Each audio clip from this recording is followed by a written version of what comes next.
Father, we just thank you, Lord, for every family that's represented here tonight. Father, we thank you for the men. We thank you for all the men that have come together to put this event together. We thank you for Brother Wyant, Lord, that's come down here to share the gospel with us tonight and to give us a new vision of who you are. Father, we just pray tonight that we have ears to hear and a heart to receive what you have for us. We pray for protection over the livestock, keeping everybody safe, protection for Brother Charlie as he's working with this untamed animal. Father, we just pray that your blessing is on this place tonight. We give you all the praise and the glory in Jesus' name. Amen, amen. So we're just excited to have you guys here tonight. You guys get in here and feel around. If you're still coming and there's no chairs over here, we got chairs on the other side, but I need you to walk outside and not come in this 10-foot area. You can go around to the south side here. There's room to walk all the way around. There's chairs around the back. If you want to stand, that's perfectly fine too. Praise God. So without any further ado, we'll give a great round of applause for Brother Charlie Wyant. Thank you, guys. You know, I was actually working on Robert's horse and we talked about this, and I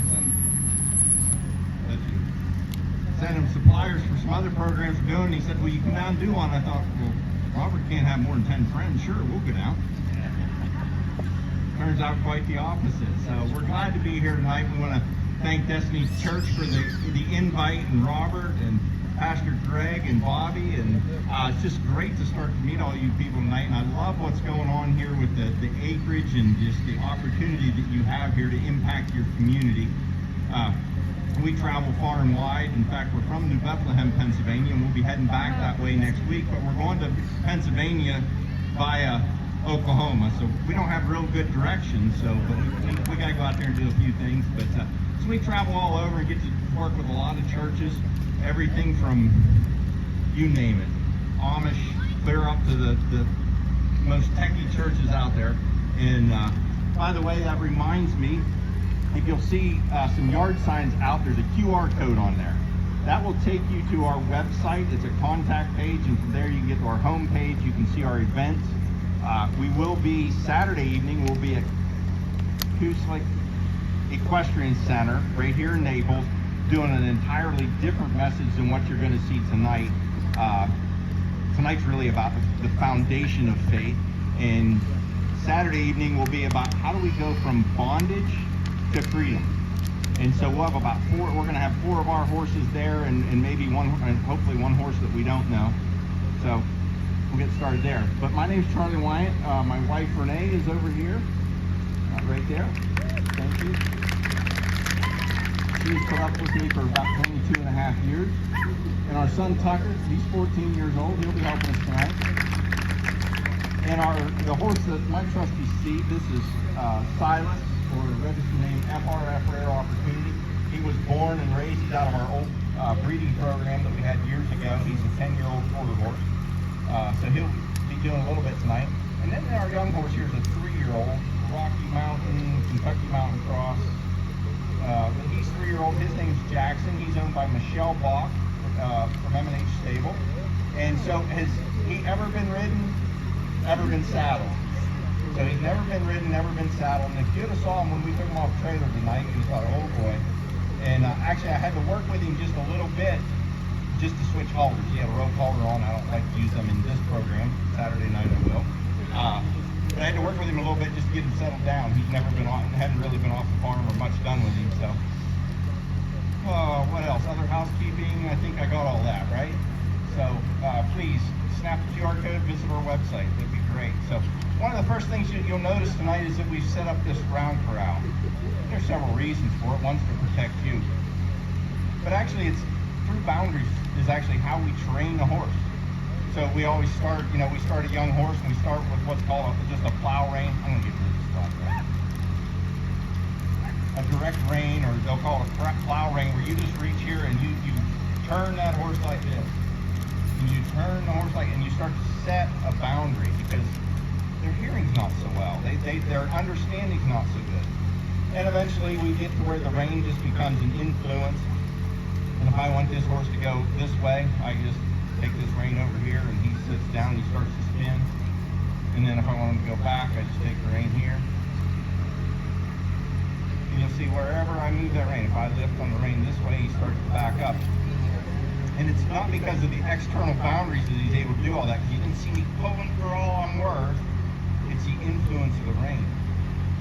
And God, most everything God starts, he starts the same way. He starts with the boundary. It says the land and the sea has its boundary. God even sets boundaries on himself. He's not a man that he can lie, and he can never change. He's the same yesterday, today, and forevermore. And when we look and we see Adam and Eve, when they sin in the garden, God puts them out of the garden. It says that he put a waving sword facing the east to keep them out of the garden. And he says to the man, he says, now you'll raise crops by the sweat of your brow. You will toil. And to the woman, he says, you're going to have birth and you're going to have pain during birth. And you think, oh, that's just a mean God. In our culture, boundaries are, oh, how dare you set a boundary on me? But we've set these boundaries tonight not to put this horse down or take away, but so that it can have success. You see, eventually we see in the book of Acts, it said that from one man, God made every nation of mankind, having determined the length of life and the boundaries of their habitation. Well, why would he do that? Why would he limit the length of life? And it goes on to say, so that they might seek him. You see, we've set this round pen tonight so that this horse might come to seek the trainer, and that they might find him, that they might even grope for him, though he's not far off, and they'll find him.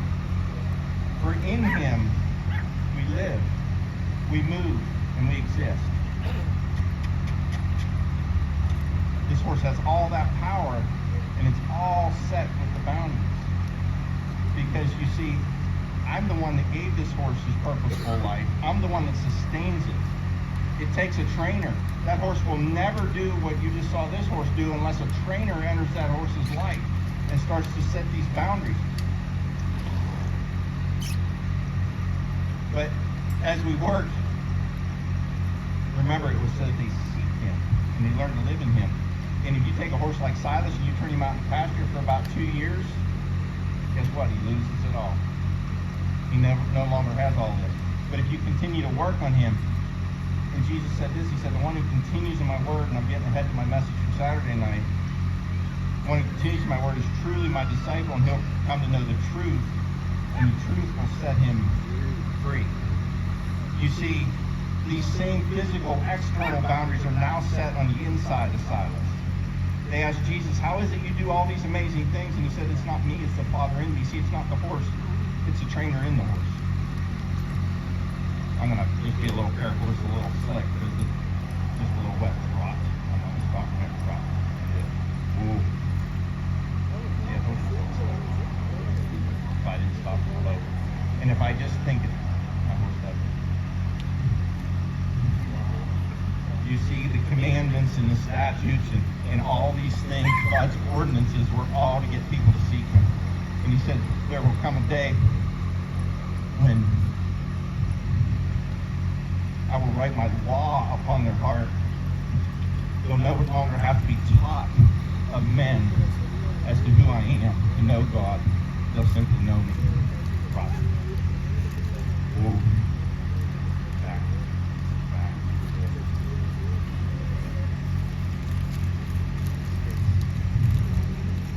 Hey, get out of here, bad company, good morals.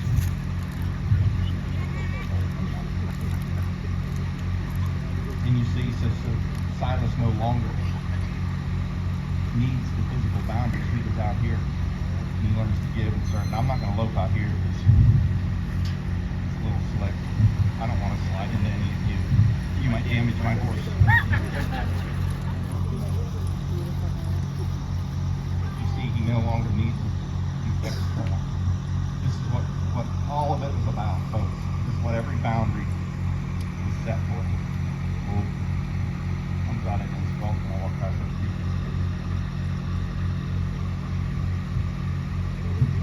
He says, hey, we usually both doing some of this stuff. And it doesn't matter where we stop, what we do.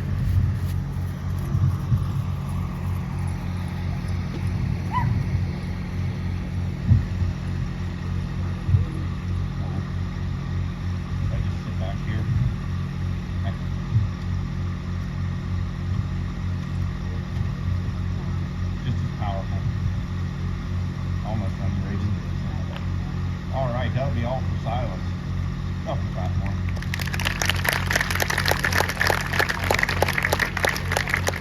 I just took a big chance because last time they clapped, he ran off.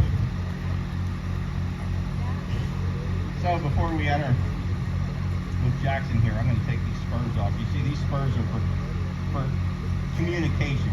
They're not for punishment, but it's more communication than this horse will be able to handle tonight.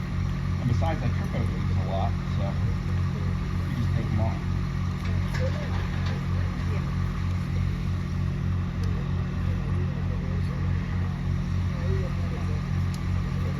But you see, every one of us without fail have no hope,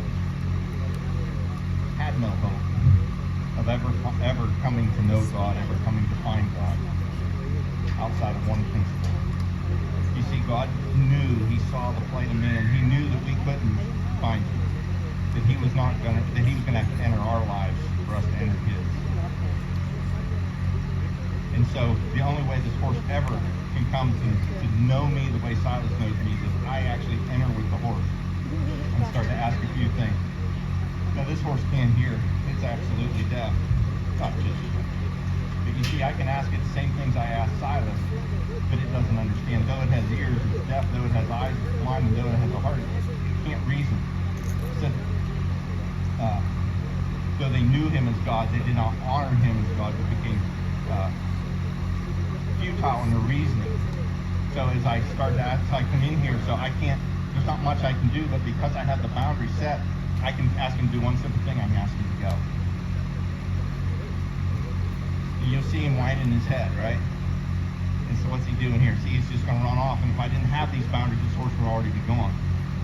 And so all I just simply wanted to go forward. And so you're going to notice a few things tonight. The head on the horse represents its countenance. And so right now he's a little excited. That's why he's winding his head, and he doesn't necessarily like this flag. The shoulder represents the attitude. And you might see him kind of push his shoulder toward me a little bit. But the part that we want to get to is all the power is right here in the hind end. That represents the horse's heart.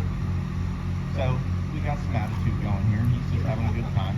So now what we're going to ask him to do is do something different. We're going to ask him to turn to the outside. Good. And you see how he bucks and runs off. And so he's somewhat blaming me. See, there's only three natural things that we have. We can blame, we can deny that God has any rightful authority in our lives, or we can evade, and that's what he's doing right now. He's evading me. So we'll start to ramp up the pressure a little bit. Okay, good. Nice turn. Oh, great. The second he does what I'm looking for, I just let him rest. Pressure on him. Outside turn. Boy, now he's a gated horse. He's a little different. Silas is a quarter horse. This is a Rocky Mountain. They're real smooth. You'll notice his back line doesn't move up and down. It's just real level. This horse can be really smooth. He's 3 years old. It's time for him to get a job. I mean it, folks. Man, when your kids hit 40, it's time to get them out of diapers, get them out the door. You know? There we go. Good. Now we're just going to ask him to do something a little different. No, that's not it. Turn out there. I'm going to stop. Now, he beat me good. You'll notice his ears are, look how they're going. They're locking on me. Now, can I get his eye? And the second that I get his eye, I walk away. And you're going to see this horse, we're going to start to use less external influence in his life, and we'll start to go internal. I don't want to speak to move. I'm very specific. I want his eyes, and I walk away again.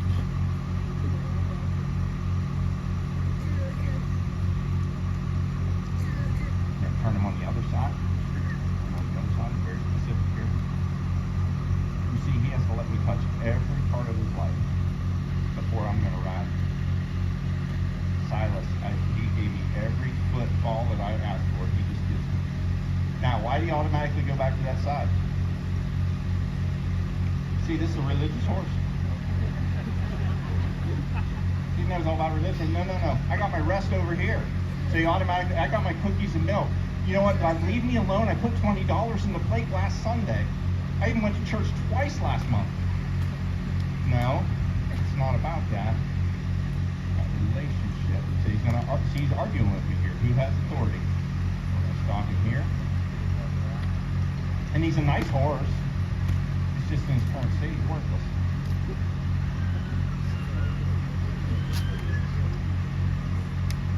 I give him the opportunity again. You see, he was reasoning about me, shaking his head.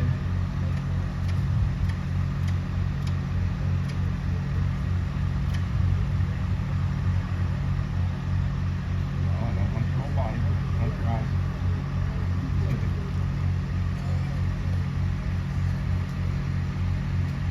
The second he stops and rests. Okay, now I'm competing with temptation. Read grass.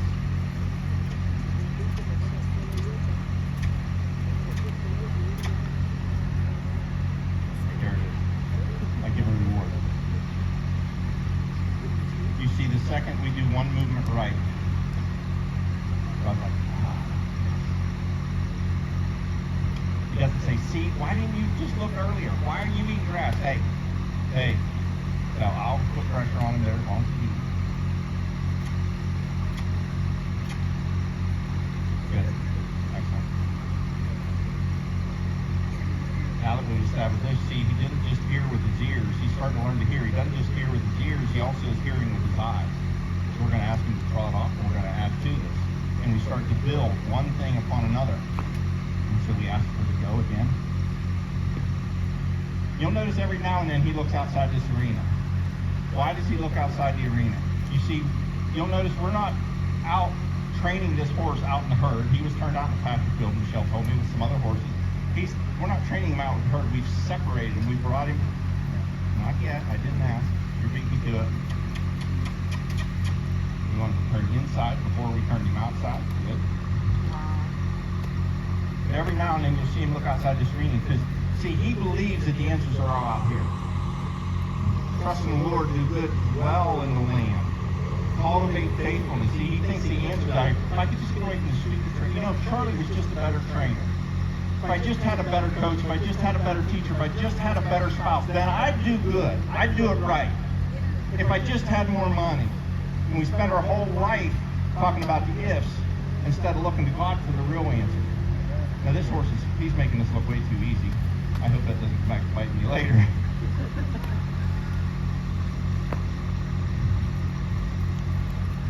Call him inside again. And we're going to turn this direction. Good.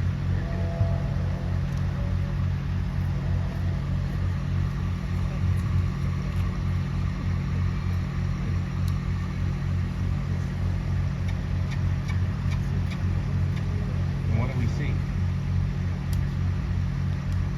You see, we start to see the birth of faith. How do I know that? How do I know this horse is becoming faithful? Because I watch his feet.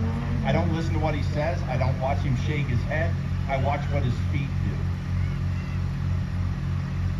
Andrew Carnegie said it this way. He said, the older I get, the less I listen to what men say, and the more I watch what their hands and their feet do. Listen, folks, the gospel is about what your hands and feet do.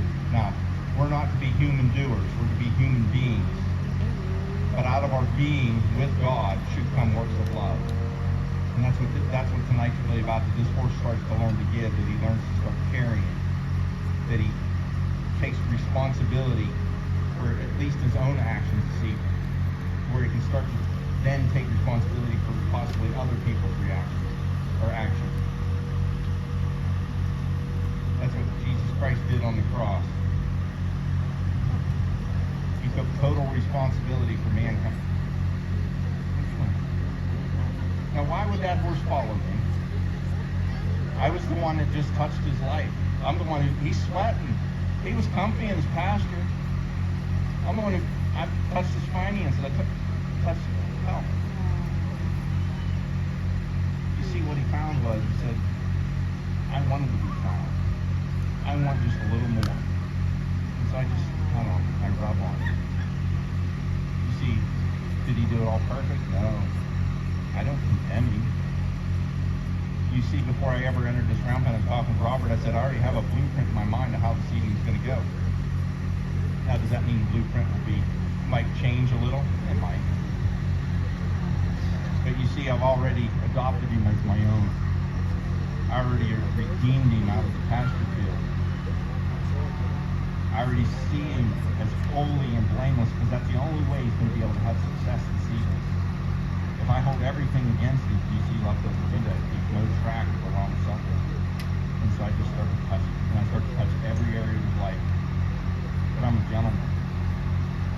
I don't force him. I pet on him a little bit and I walk off. If you want a little more, he can run off anytime he wants.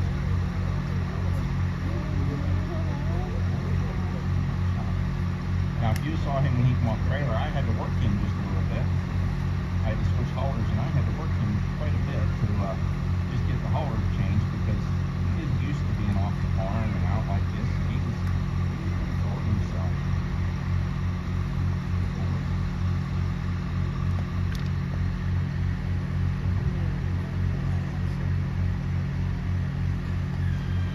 You see, he starts to delight himself in the trainer. Starts to show the desires of his heart. And you see, it's only the trainer that can bring him to that whole life. Starts to make choices, wise choices.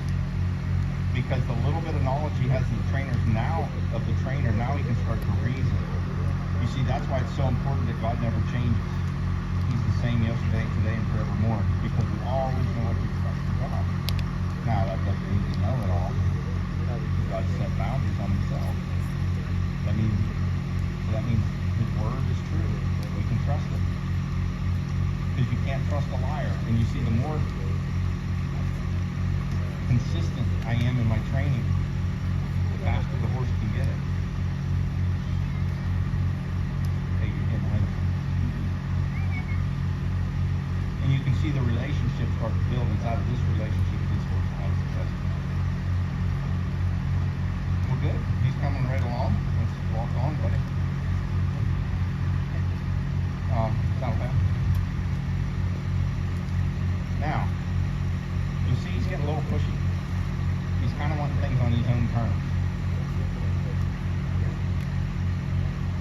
I'll pet on him some more.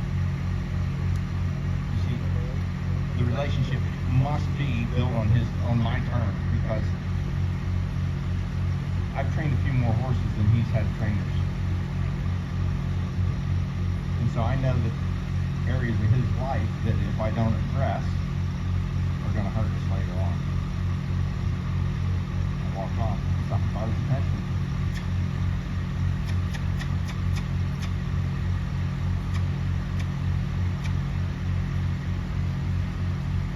He's down here.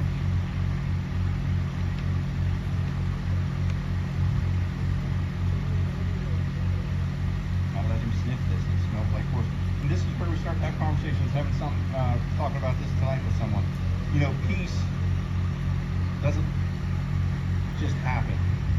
Oftentimes it's a result of conflict well fought. And so this is where we start to bring up some other things, and I increase the pressure on him just a little bit.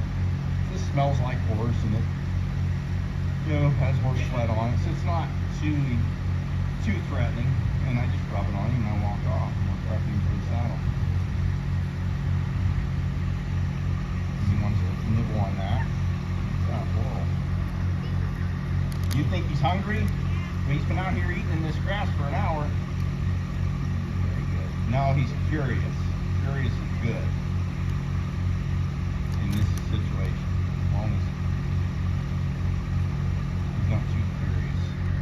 Go to nibbling on meat. I did one of these last winter in Georgia on my way down, and the horse chewed on everything. See, he's a little different horse than many of the ones that I've had. He very oral.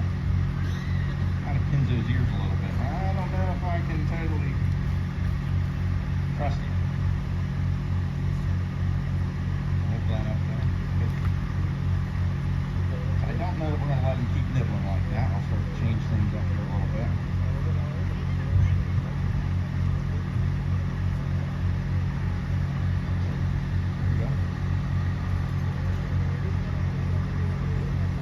See, folks, you see he's now distracted. See, everything that we have in this world is given to us by God. It's here to enjoy. It's also here to glorify God, so on and so forth. But all those same things that are here to enjoy, including work and fun, those same things oftentimes take our eyes off of God. And so we put the saddle pad on. Okay, let's see if we can walk now. Oh, there we go. And for the first time in his life, he starts to carry a load. And I'm like, backing your ears down. I'm afraid he's might be a little nippy. So you know what we'll do? We're not going to avoid the issue. Let's give him what he needs. We just take it and put our hands right to town. I'm an equine dentist by trade, so I'm kind of used to this. And a lot of these geldings, a lot of stallions need this oral stimulation. They tend to be the ones that are nippy. Mares tend to be more kick. Not that a gelding can't kick and a mare can't bite, but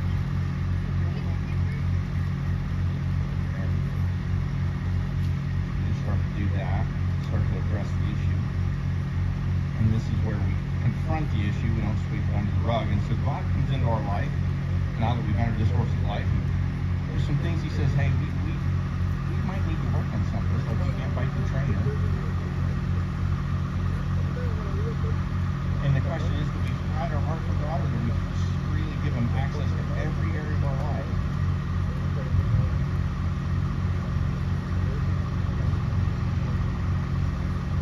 And we'll see if stimulating his mouth doesn't actually help the issue.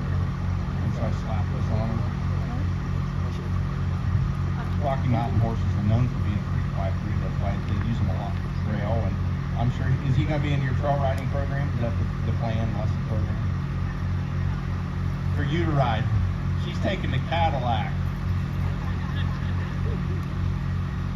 We'll try and do a good job of getting started tonight. And we're just going to do this again good. And walk off. And you slap that saddle pad from the other side. I'll be ready for the gloves and area here. This, 2, 3, hair last. Let's put that there. Alright, let's walk off. You see, there's things in our life, circumstances, and so on and so forth, that distract us, that take our eye off of great trainer. And he's curious about that. He says, hey, can you walk with it? I'll help him out just a little bit. You see, now his feet get a little stuck. There we go. And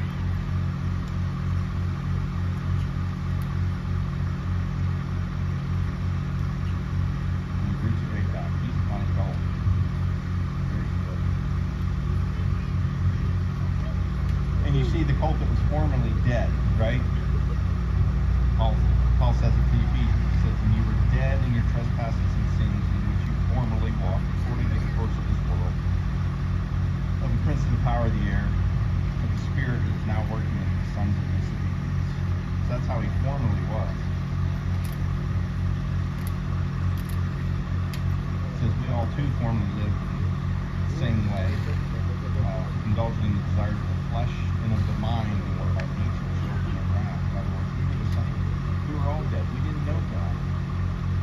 So that God, being rich in mercy, even when we were dead in our transgressions, made us alive in Christ, raised us up with him, seated us in heavenly places with him in Christ, so that in the age to come we might come to know the surpassing riches of his grace and kindness toward us. You see, this horse is just starting to come to know me, and at first he really didn't want much to do with me, because now he's just curious. He's like, what are we going to do next? He says, for by grace you have been saved through faith, not that of yourself. Give to God, not to do all the works. But here's the part I wanted to really get to. This horse is starting to become my workmanship. We are his workmanship, created in Christ Jesus for good works. You see, he's like, why are we out here in front of this audience playing jump rope? I feel like a fool. And I could explain it all to him. I could tell him, well, because here in a few minutes, I'm going to swing a rein around your head. A rein? What's a rein? You see, he has no clue. He doesn't know what a saddle is. He doesn't know what a rein. Well, I'm going to ride you. Ride me. What's that? I said at one point in my life, I said to my mentor, Dr. Lou Sterritt, who's out of Oklahoma, going there to see him next week. Worked with him up in Sarasota last weekend. And I said, I just wish God would give me the whole story. Like what, from start to finish. He said, well, if God gave you the whole story, what would you need God for? So now we ask this horse to go. Good. Notice who puts slack in the rope.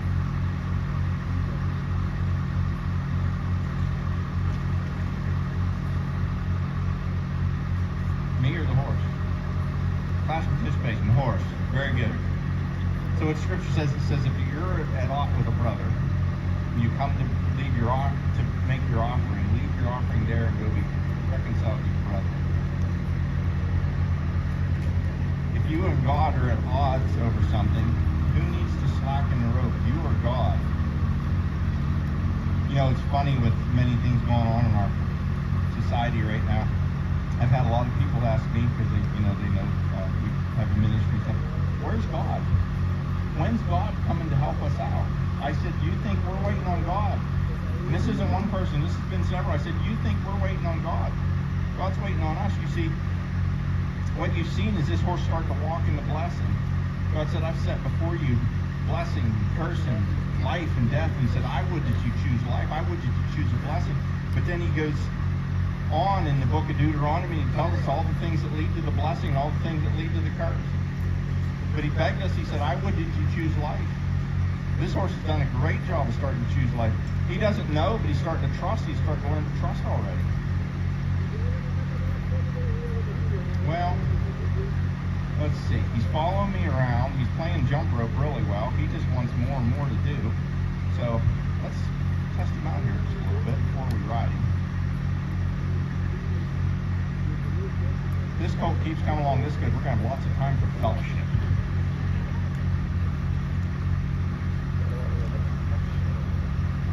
Peter said it this way. He said, even though now for a little while you have been distressed by various trials, so that the proof of your faith, being more precious than gold, which is perishable, even though tested by fire, may be found to result in praise, glory, and honor at the revelation of Jesus Christ.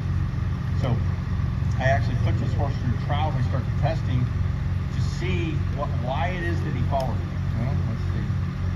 17, 17, following you, Daddy, so he's still going to follow you. Put it back here. How's that? He must move forward. I may have to get the flag. Oh, now he's going forward. Oh, he doesn't like that. Okay, everyone stand up. Everyone stand up. If you can. You look on your chair, there's a red X. If you have the red X, you get first ride. Yes! Look, this colt is so attached to me right now. I almost can't get him off. But he has to move. Okay, you sit down. Did feel good stand up though, didn't it? He's gonna run me right over if he gets a chance to. So I want to hold that there. Take a good look at this, folks. Many of you have ropes in your life. Our country has ropes, and we're waiting on God to remove the ropes, and God's waiting on us to respond in faith with praise, glory, and honor. But when we're standing here and we're saying, where's God? That's not it. Not at all. I'm going to help you out here just a little bit because I don't want to. And so I keep the pressure on. I'm holding his face because he's so, has so much draw that he wants to run right over top. Good. And you'll notice the pressure's still there, but he's still walking with faith. You see, on Sunday morning they call this worship. In the military they call it honor. In the workplace they call it respect. And he says, what else do you have for me? That was nothing.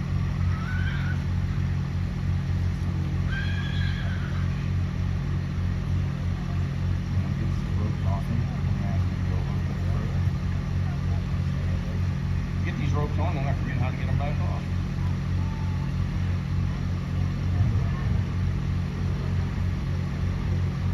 You should give her a microphone.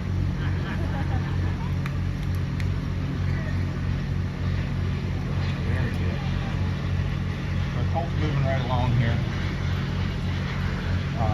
Blue Grove, saddle pad.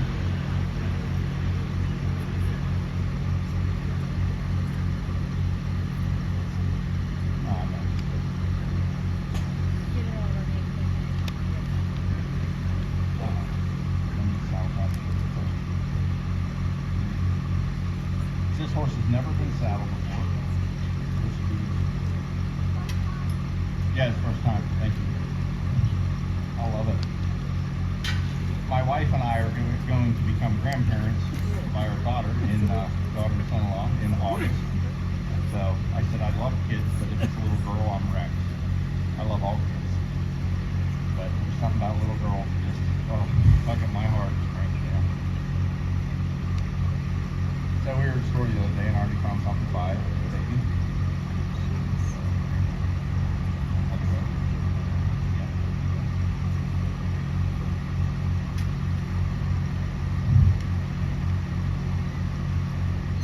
One, two.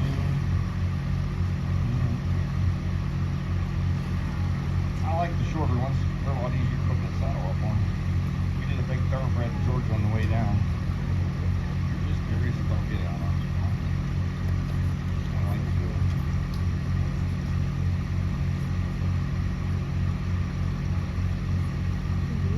You see back to where we were his workmanship created in Christ Jesus for good works which he prepared before we were ever born. Just like this horse had a purpose before he was ever born. He's bred to be a trail horse. He's bred to be a dandy trail horse. Your life was mapped out the same way by God before you were ever thought of by your parents. Here we go. Just gotta adjust that a little bit.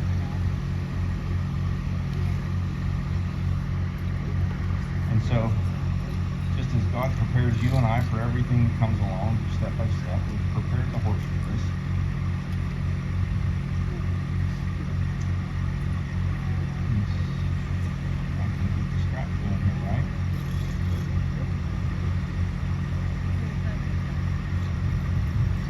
So I told you this was his first saddling. Well, that may not be completely accurate. And, I might not quite tell the truth, although he's actually been saddled before. But you were here. You saw me put the saddle pad on him. That counts, You saw me put the lariat around him, so that counts as the girth. Saddle pad counts as the saddle. I never once asked this horse to do something that I haven't already prepared for. So I gotta watch him because he does talk and all. He's gonna want to run right to me. I'm gonna ask him to step his feet around good.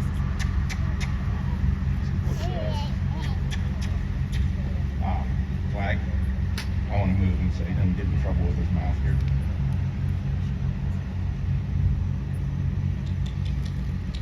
Just want him to move forward nice and easy.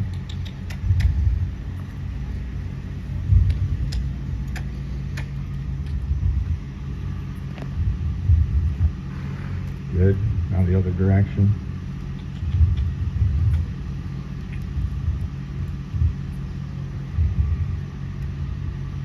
There we go. Now we're just going to pitch him loose. So we're going to send him out. Oh, here, you'll stand still. Let me fix this. He said, standing still is my favorite thing to do. I'm going to put a little pressure on him to let him get out there and really be honest about this saddle. Oh.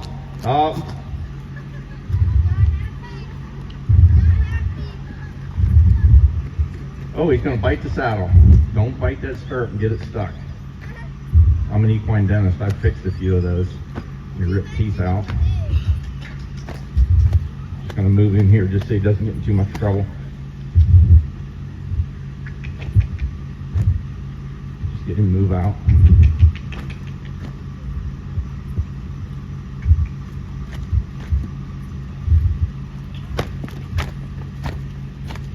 our horse that used to drive forward real good decides not to.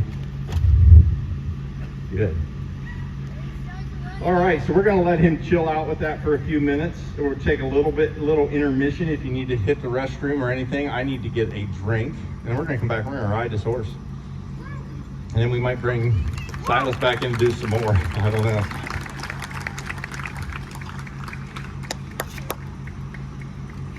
Awesome.